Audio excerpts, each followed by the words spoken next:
Hello, this is Dwight Norris of fishingatwork.com, and today we'll talk about something called getting permission. Getting permission is something that is necessary if you want to pursue fishing on a regular basis. Particularly, we'll be talking about the weekend. During the weekend, maybe you have all the time in the world, maybe you're single, maybe you have things you want to do, you want to go out and party, you want to play some games, you want to do some activities, and one of those things could be fishing. You're not going to have too much holding back, maybe transportation, maybe where you want to fish, maybe knowledge, maybe you don't have the right tools. I have a complete list of this on my 10 steps to go fishing at work process PDF, which you can find at fishingatwork.com. Right at the top there'll be a link to get the process and go through it and join the email subscription list where you'll get valuable content along with the PDF. But we'll go further into this and talk about whether you have a family, you have a wife, you have children, and what do you do about that? You have lots of things you need to do. Let's say today I could have done a lot of things. I shaved myself up, took a bath, sorry about the noise, and I did a lot of work. And you're probably wondering, what did I do this work for? Well, this work had a couple reasons that I did it. Sorry, there's some kids walking by.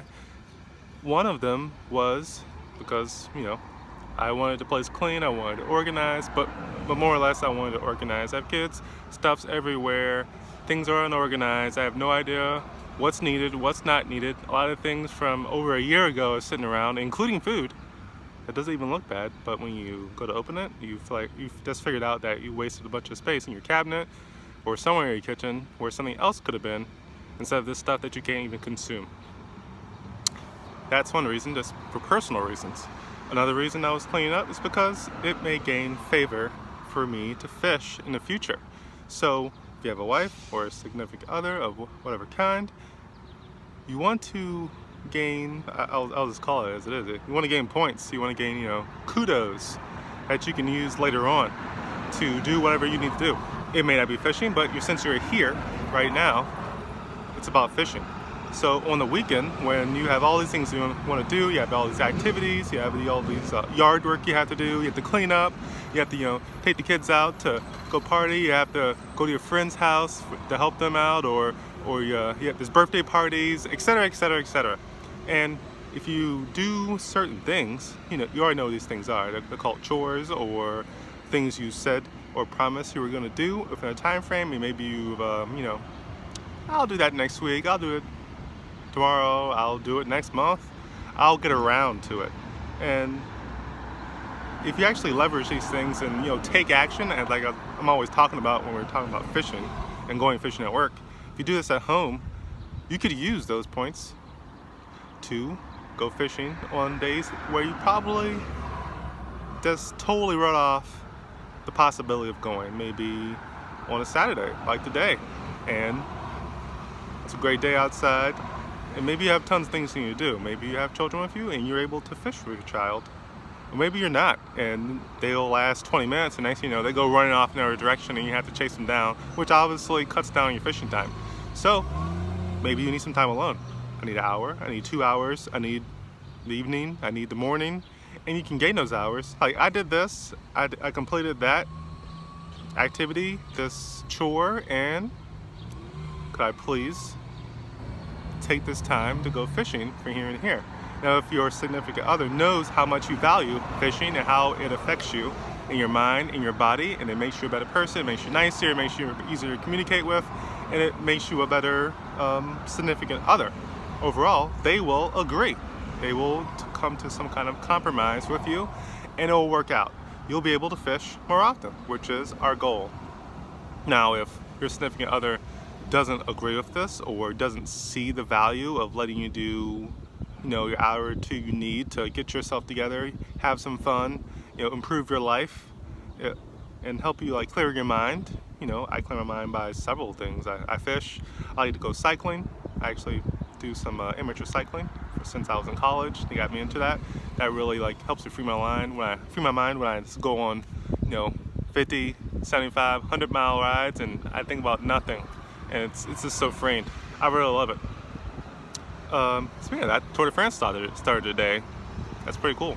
I watch it every year since I was 9 years old. But I was able to do that too. I put in the points. So what if they, like I said before, what if they don't? I don't want to get into like too much of a psychological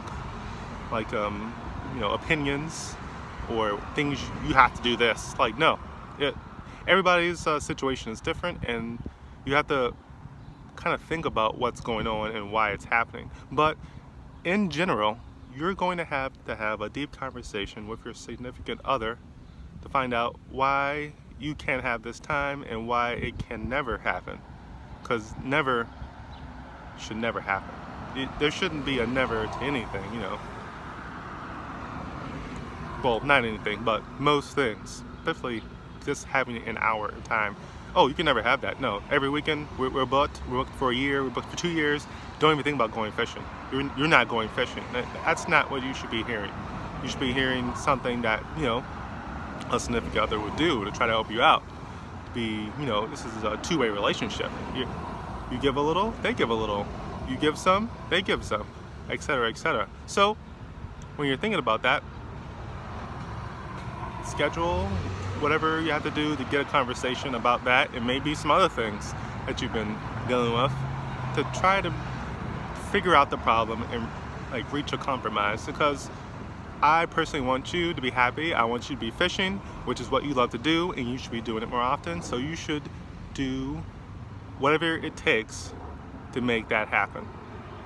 Monday, Tuesday, Wednesday, Thursday, Friday, Saturday, Sunday, whatever day, holidays, etc. You know, don't miss the things you need to go to, children's birthdays, you know, seeing your mother and your father, major holidays, Christmas, Thanksgiving, you know, be with your family, have fun, and focus on that.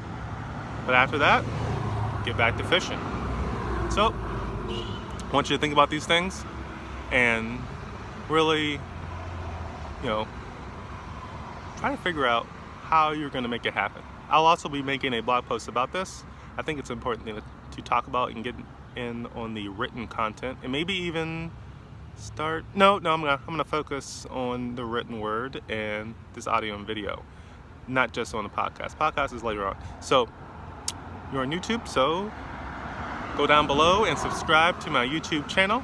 Go to the website fishingnetwork.com, get a 10 steps process to Fishing Network PDF, and also browse my other content and write me an email or send a comment or suggestion about what you want to see, what you like, what you don't like, and, you know, help me build out this website so we can help out other people who want to fish more often as well. So this is Dwight Norris, fishingnetwork.com, telling you to make it happen.